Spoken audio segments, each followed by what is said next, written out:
The one-armed girl was rejected by all until the alpha vampire said, "You held my heart." Lyra moved quietly through the narrow, rain-slicked streets of Eldrith City. Her coat clung to her small frame, and she kept her head low as she passed the crowded market. The townspeople whispered when she walked by, some hiding their faces behind scarves and hoods, others pointing and laughing behind closed doors. She had grown used to it. After all, what did they expect? A girl with one arm and a crooked smile was not someone they would welcome. Since her childhood accident, life had been nothing but whispers and stares. The blacksmiths would refuse to teach her, the nobles would turn her away, and even the children in the street ran from her, their laughter echoing cruelly. Yet, despite the rejection, she had survived. She learned to live in shadows, to move with silence, and to find strength in the small things. She could navigate the city better than most, slip past trouble without notice, and work tasks that others considered impossible for someone imperfect. Tonight the air was thick with fog, and the full moon hung like a pale guardian in the sky. Something in the air felt different. The usual quiet tension of the city, the fear that humans always carried in a place ruled by the supernatural, was sharper. Lyra sensed it even before she saw the shadow move. It was quick, fluid, and silent, sliding through the alley ahead of her. She froze instinctively, hand tightening on the strap of her satchel. Her heart beat faster, but not with fear. There was curiosity there too, a deep pull she could not explain. "Who's there?" she called softly, voice steady despite the shiver running down her spine.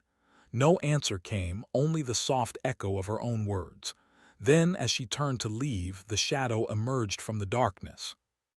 A figure, tall and impossibly elegant, stepped into the dim light. His presence alone seemed to suck the warmth from the night air. He had pale skin that seemed almost luminous under the moon, and dark hair that framed a face both terrifying and beautiful. His eyes, she would never forget them. Crimson red, like drops of blood reflecting the moonlight, yet calm, observing, calculating. Lyra's first instinct was to run, but something held her in place. There was a strength in him that was not threatening, at least not yet, a sense of authority that demanded attention.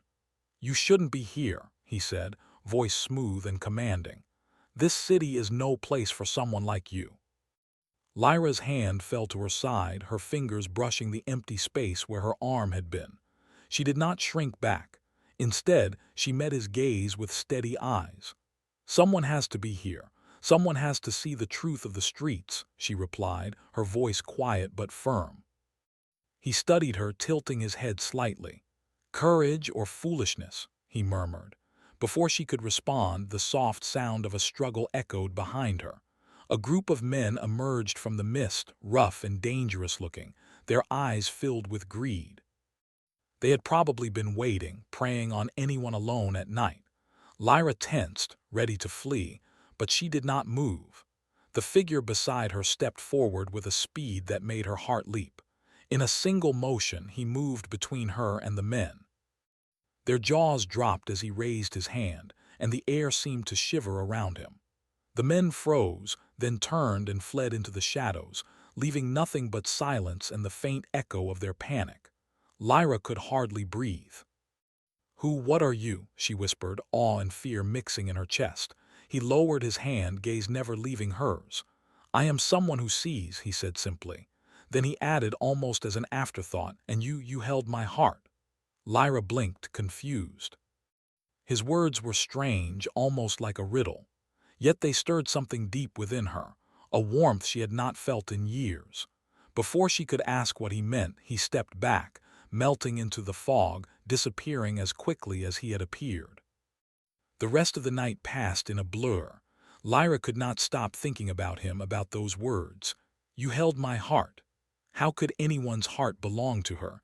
She had always been taught that she was invisible, unworthy, broken. And yet, some being she could barely comprehend, had noticed her. Days turned into weeks, and life in the city continued in its usual pattern of cruelty and fear. Lyra returned to her routine. Selling herbs and potions, she prepared herself, helping a few of the older neighbors who could not leave their homes. She avoided the busy streets at night, though she often found herself glancing at the dark alleys and rooftops, half expecting to see him again. But he did not come. Until one evening, when the sun was setting and painting the sky in shades of blood red and gold, she saw him again. This time, he was standing on the rooftop of a tall, crumbling building, watching her with the same crimson eyes. Her heart thudded painfully in her chest. She could not look away. "You continue to walk among them," he said, voice low and almost amused. "You do not fear them." Lyra shook her head, gripping her satchel. "I have to live," she said simply. "I cannot hide forever." He descended from the rooftop as silently as a shadow, landing lightly on the cobbled street in front of her. Up close, she noticed the sharp lines of his face, the power that seemed to ripple from him like waves. And yet, there was something human there too, a softness that he did not hide from her entirely. "You are reckless," he said, stepping closer. "Do you know who I am?" She looked at him honestly. "No, but I do not fear what I do not know. I fear what I cannot change." A small smile touched his lips, almost imperceptible. Bold words for one so fragile. He reached out his hand, and though instinct told her to step back, she did not. There was no warmth in his hand, not yet, but it was steady, inviting. "You are not like the others," he said, almost to himself. "They would look at you and see nothing. I see everything." Lyra swallowed hard, emotions she had long buried rising to the surface: anger, sadness, hope, and longing. She wanted to ask him why, how, what it meant, but before the words could form, a sound from the alley made her jump. A cart had overturned, sending a clatter echoing through the street. He stepped back, disappearing into the shadows once more. But this time, before vanishing completely, he looked back over his shoulder. "Do not forget, you held my heart." The words followed her like a ghost as she returned to her small, lonely apartment that night. She could not sleep, tossing and turning as memories of the encounter replayed in her mind. The city seemed quieter now, the shadows longer, as though waiting for something, waiting for her. The next morning, life continued as it always had, but Lyra felt a subtle shift within her. She walked with more awareness, noticing the faint magical currents in the city, sensing things others could not. Shadows seemed to bend toward her, whispers of old magic brushing against her ears. Something was stirring, something beyond the ordinary cruelty of the townspeople. And then a note appeared on her doorstep. Simple, elegant, written in a hand that seemed impossibly old. "Meet me where the moon touches the black tower, midnight." Her heart skipped a beat. Fear and excitement twisted inside her. She had no idea who sent it, though her mind immediately went to him, the figure who had spoken to her in the alley, the one who claimed she had held his heart. Lyra spent the day preparing herself. She cleaned her small satchel, tucked away a few herbs she could use for protection, and steeled her heart against what might come. She had lived her whole life as an outcast, and yet something about him, drew her forward. She would not run, not tonight.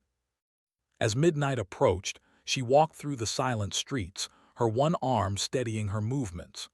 The city seemed different under the moonlight, shadows stretching and twisting like living things.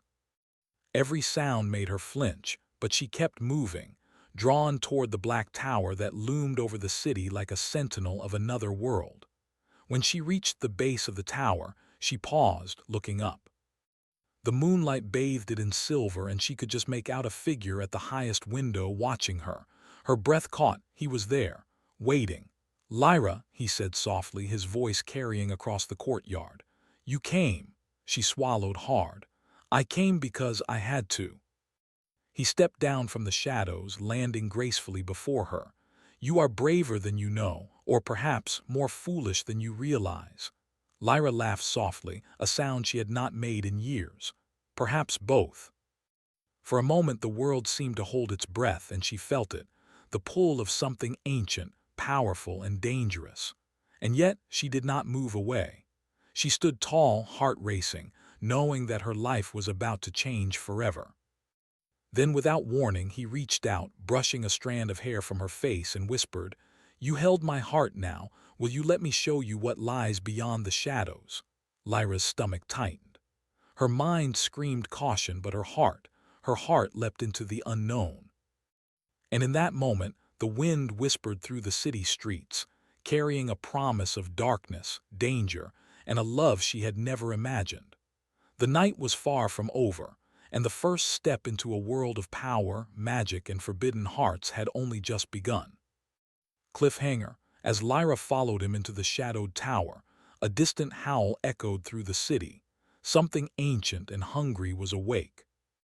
She had no idea that this was only the beginning of a story that could either destroy her or make her heart stronger than she had ever dreamed.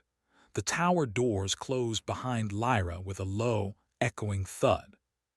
The sound made her stomach tighten, but she forced herself to take a deep breath. She was no stranger to fear. She had faced it all her life. But this was different. The air was thick, heavy with an unseen weight, almost like the tower itself was alive and watching her every step. The figure who had called her here, the vampire Valerian, stood at the center of the high hall, his eyes gleaming crimson in the faint moonlight filtering through the tall, narrow windows. His black cloak trailed behind him as he moved, his presence commanding, terrifying, yet strangely comforting. "You are brave," he said, his voice smooth, echoing off the stone walls. "Few dare to follow curiosity into shadows where they do not belong." Lyra adjusted her satchel, gripping it tightly with her one hand. "I have nothing to lose," she replied, her voice steady. "And I wanted to understand." Valerian tilted his head as if amused.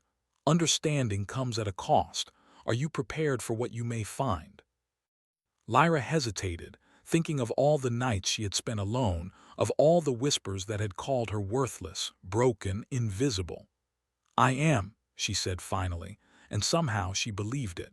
He studied her carefully, then gestured toward a long, winding staircase that led upward. "Follow me," he said, "and do not falter. The path is not safe for those who hesitate." The tower staircase spiraled endlessly, narrow and steep. The walls were carved with strange symbols, glowing faintly with a pale, silvery light. Lyra ran her fingertips along the stone, feeling the hum of old magic beneath her touch. She shivered, not from cold, but from the sense that she was walking into a world that had existed for centuries, a world far beyond her own. Finally, they reached a wide chamber at the top of the tower. Moonlight poured in through tall windows, illuminating rows of ancient books, glittering relics, and tapestries depicting events Lyra could barely understand. The air smelled of old stone and candle wax, mixed with a strange sweetness she could not name. "This is my sanctuary," Valerian said softly, his eyes never leaving hers. "Few are allowed here, and fewer still survive the truths it contains." Lyra's gaze roamed the room, and she felt both awe and fear. She could feel the weight of history pressing down, of lives long past that had left their mark on every object. "It's beautiful," she whispered. "But lonely." He nodded slowly. "Lonely, yes, but necessary.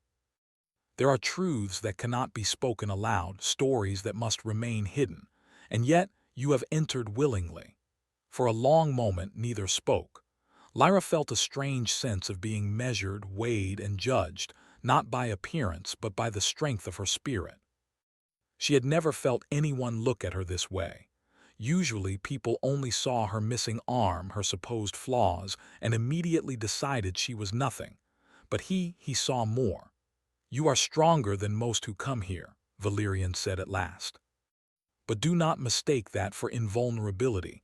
Courage can be dangerous if not tempered with wisdom." Lyra nodded. "I have learned to survive," she said quietly. "I know when to fight and when to step aside, and I know that fear can be a teacher."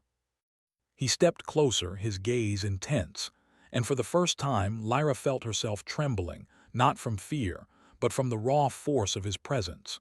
"Perhaps," he said slowly, "fear is the only thing that can teach us the value of life." And yet, some hearts are too brave for fear alone. Lyra's breath caught. She wanted to ask what he meant, but the words died on her lips.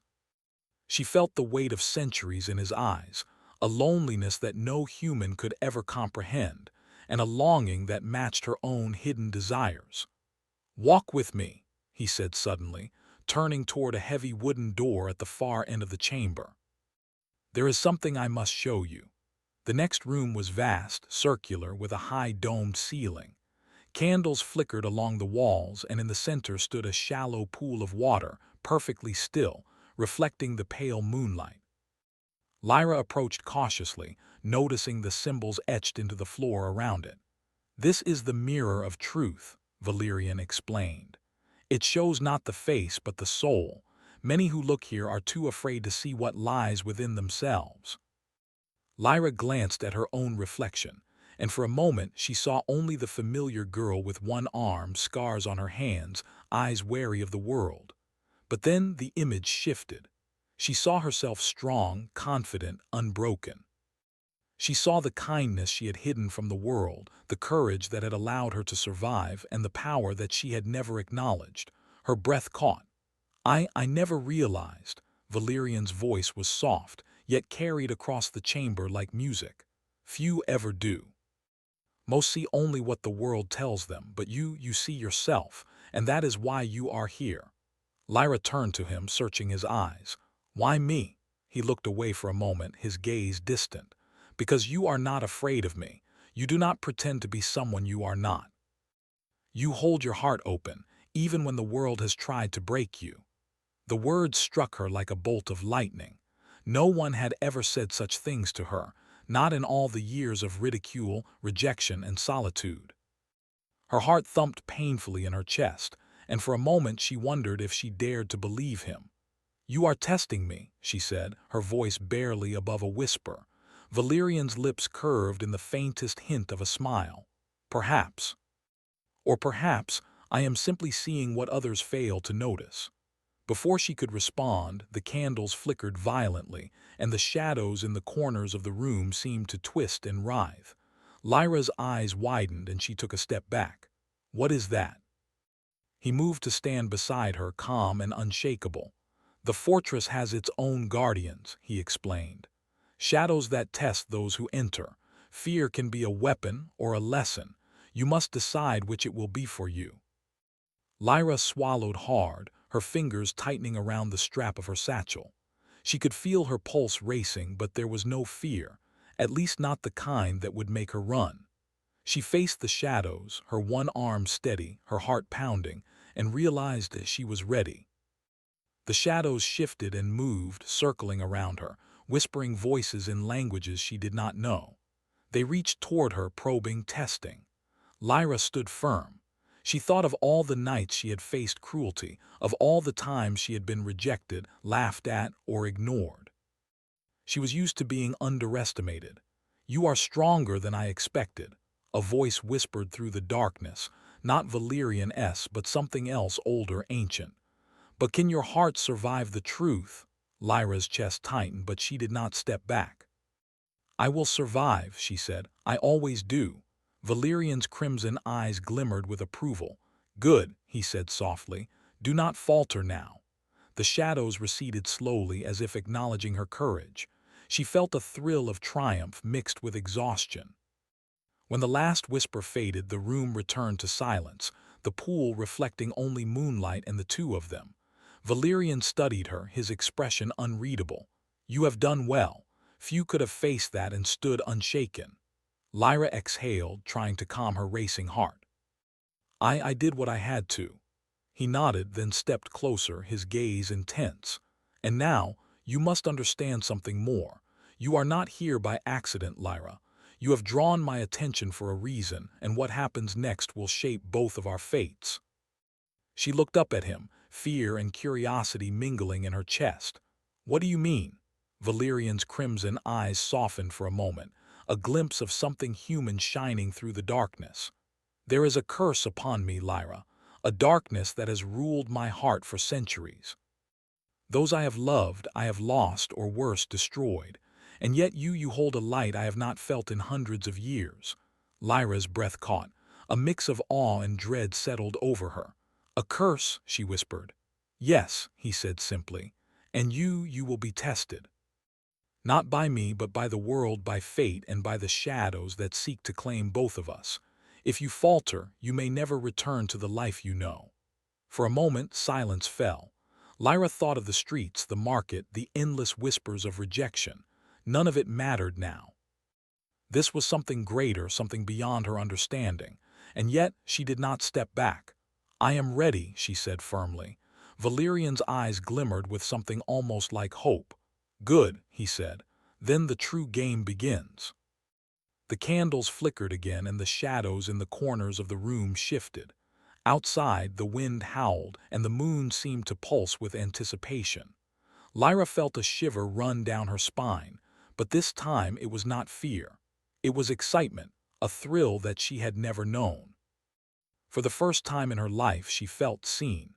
And in that moment she understood that her journey with the alpha vampire Valerian had only just begun. Cliffhanger. A faint sound echoed through the fortress, a low, haunting hum like the voice of something ancient awakening. Lyra turned, heart pounding, as the shadows in the far corner of the chamber writhed and whispered her name. She realized the real test had not yet begun. Lyra woke in the quiet of the tower, the first light of dawn slipping through the tall windows.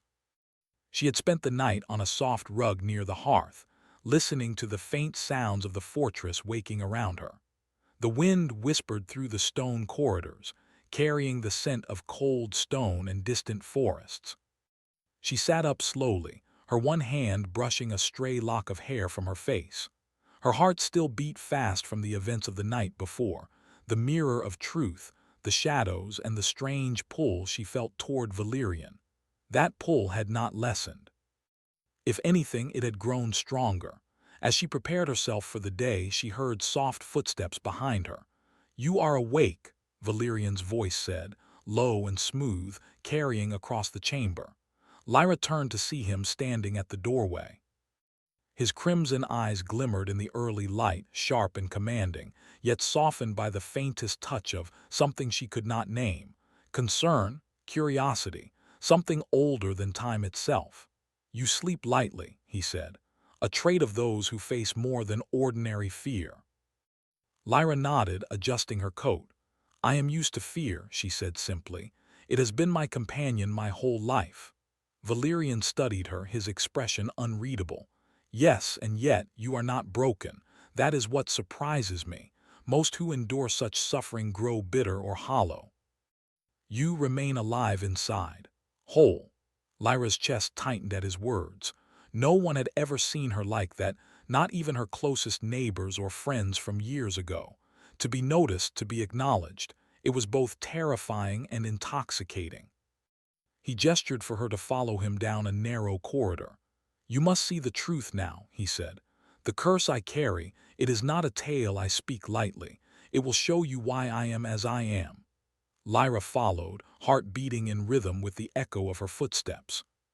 The corridors were winding, filled with shadows that seemed to lean closer as they passed. There was a heaviness in the air, as if the walls themselves had absorbed centuries of sorrow. They reached a massive chamber at the end of the hall. The walls were lined with ancient tomes, strange instruments and relics that seemed impossibly old. Candles flickered, casting trembling light on the floor. In the center of the room, an ornate mirror stood, taller than any person, framed in black stone carved with intricate runes. "This mirror," Valerian said softly, "is not like the one you saw before. It does not reflect your face nor mine. It reflects the bonds that tie us to fate and the curse that has haunted me for centuries." Lyra stepped closer, staring into the mirror. At first, the surface was dark, reflecting only shadow. Then, as her eyes adjusted, she saw visions appear, scenes from Valerian's long life. She saw him as a young man, laughing with someone she could not recognize.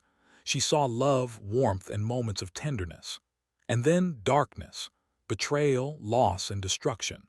Each scene flickered like a candle in the wind, showing the full weight of the curse he carried.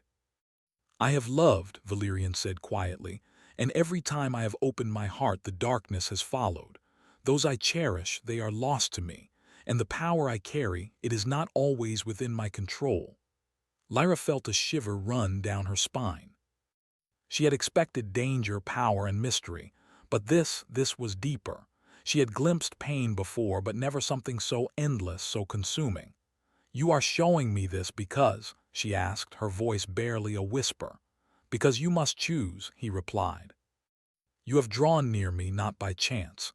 My heart, my soul have noticed you.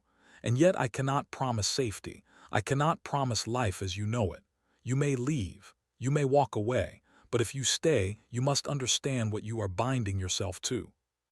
Lyra's gaze softened as she stepped closer. "I have lived my whole life in the shadow of fear.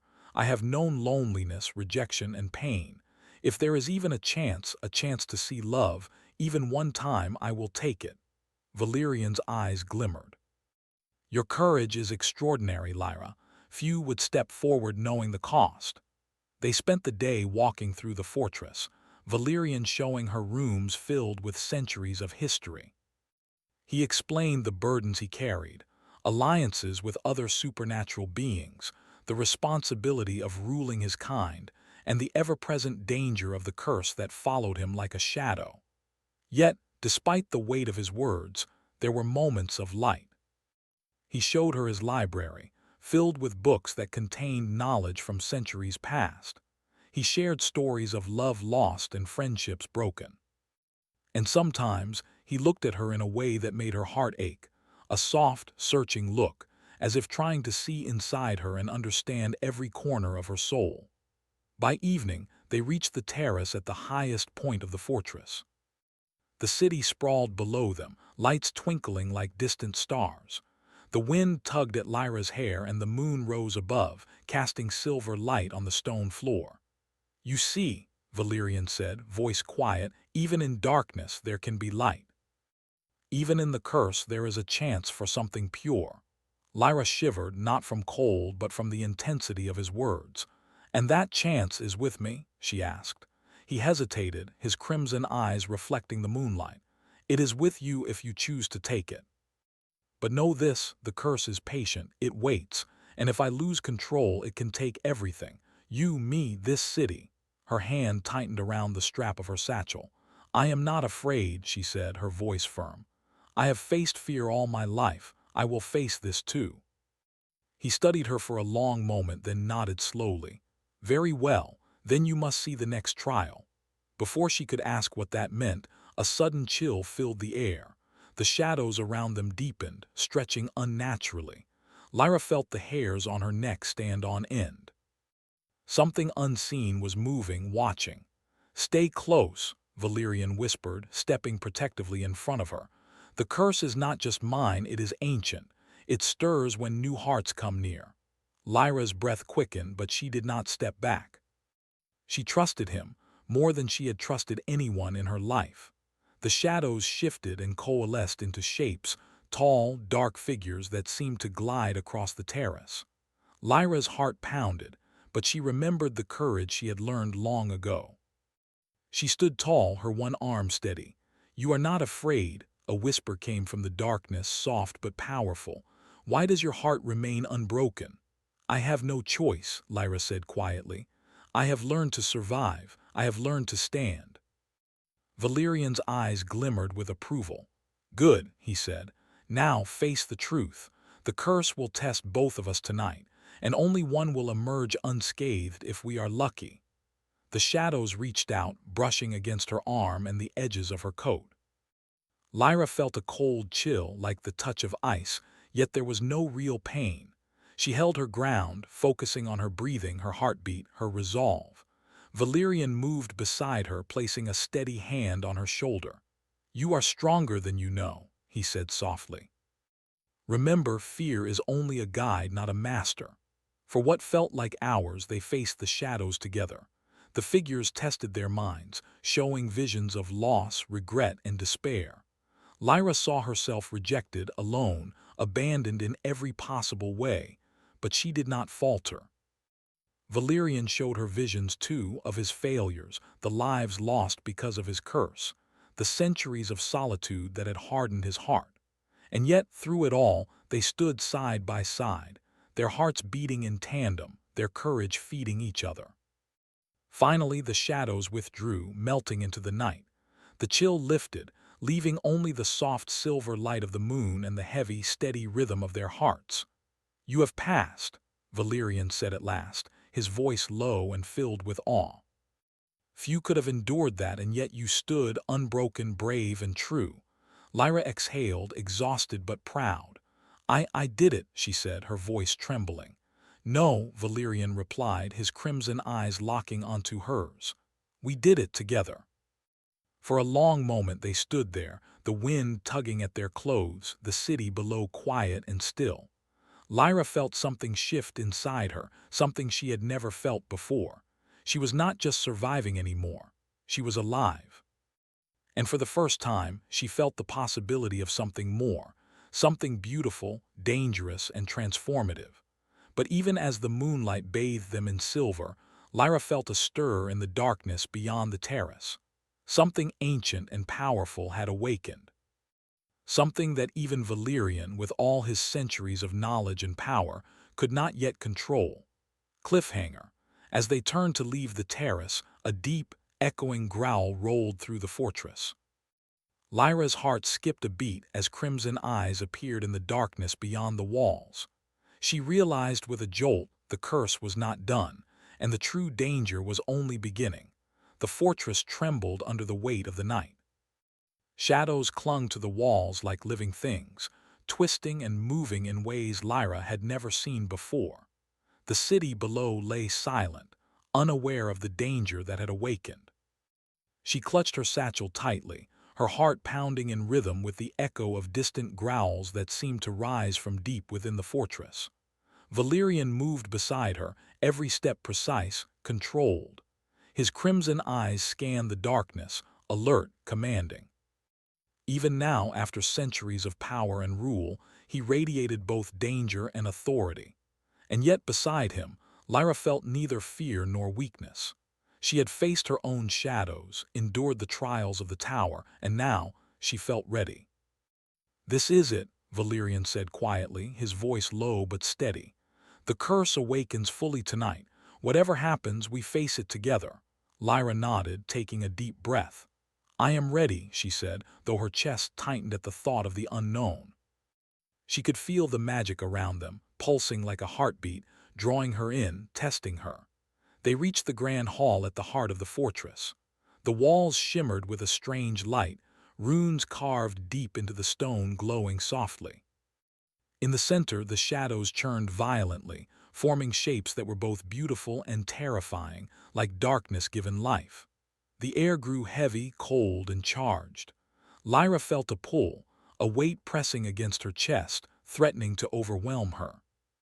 She gripped her satchel tighter, but she did not step back. Valerian raised his hand, and the shadows paused for a brief moment, recognizing him as master of this realm. "The curse tests hearts," he said. "It feeds on fear, doubt, and regret. But it cannot survive where there is trust, courage, and love."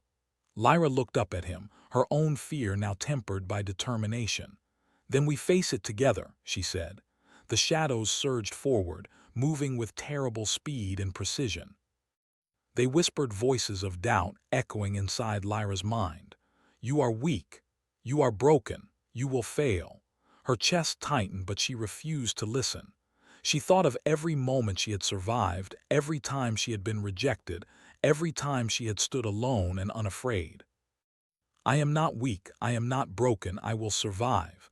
The shadows struck, weaving around her like living chains. She stumbled but did not fall.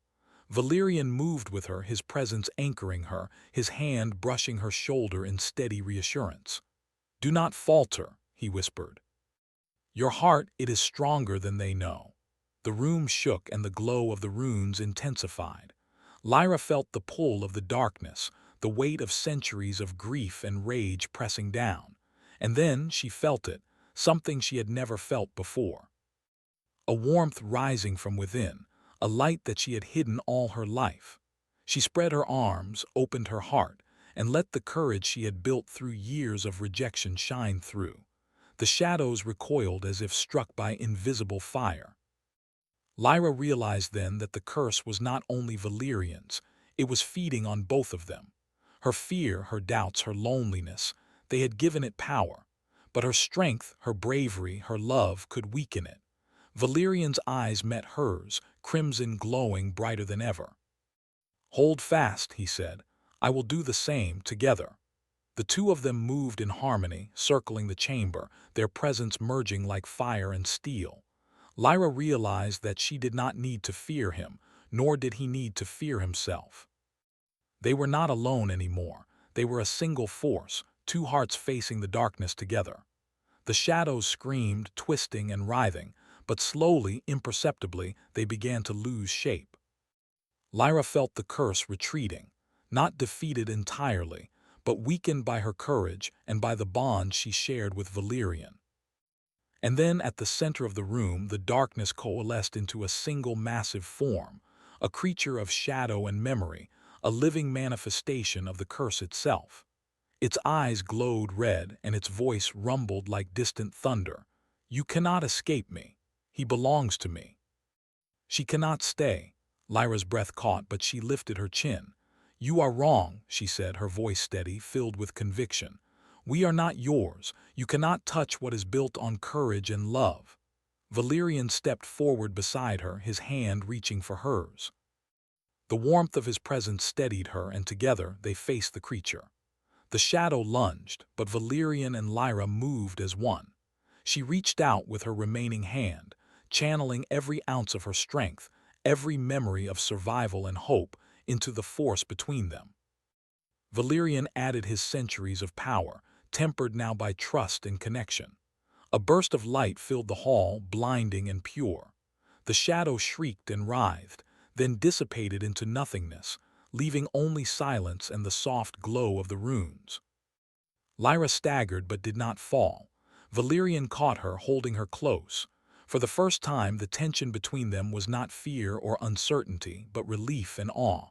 "You," Valyrian whispered, his lips brushing the top of her head. "You have saved me and yourself." Lyra looked up at him, tears in her eyes, not of sorrow but of triumph. "We saved each other," she said.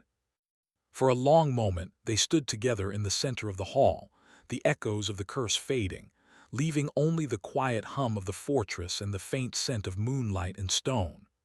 "You are not like anyone I have ever known," Valyrian said finally, his crimson eyes softening.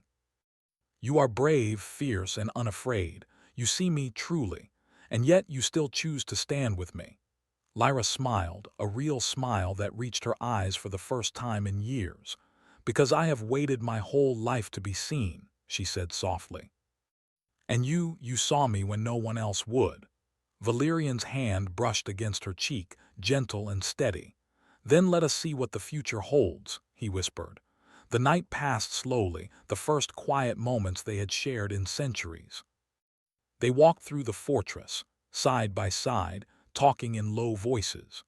Valyrian showed her places no human had ever been allowed, revealing the secrets of his kind and the history of his power. Lyra listened, fascinated, but she also shared her own stories, of rejection, of survival, of moments that had made her who she was. By morning, the curse had lifted, not completely, but enough that they could exist together without constant fear. The shadows were gone, the air lighter, the fortress brighter under the soft dawn light. They reached the terrace overlooking the city. The sun began to rise, casting gold and pink over the rooftops. Lyra breathed in the sight, feeling a peace she had never known. Valyrian took her hand in his, and this time it was steady, warm, and inviting. "You held my heart," he said softly, "and now you hold my eternity." Lyra's chest tightened, but this time with joy and love rather than fear. "Then we face it together," she said. And together they stood on the terrace, the fortress behind them, the city below, and the sky above stretching endless and free. Two hearts once broken and guarded, now joined in trust, courage, and love. But even as they held each other, Lyra felt a gentle breeze brush past, carrying a whisper of distant magic. A reminder that the world was full of mystery, and though they had conquered the darkness here, life would always hold new challenges. She looked at Valerian, eyes shining. "Whatever comes next," she said, "we face it together." He smiled, a rare human smile, and pulled her close. "Together," he agreed. The fortress was quiet now, peaceful for the first time in centuries. The shadows had been banished, the curse weakened, and two hearts had found each other in a world that had always rejected them. And as the sun rose higher, casting light on stone and sky, Lyra realized something she had never believed possible. She was no longer the outcast girl who had walked alone through the streets of Eldrith City. She was alive, she was whole, and she was loved.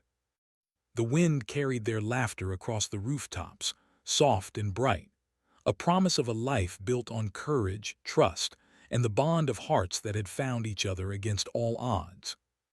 And in the distance, though faint, the city began to stir with whispers of a new dawn, one where darkness and light could exist together, not in fear, but in hope.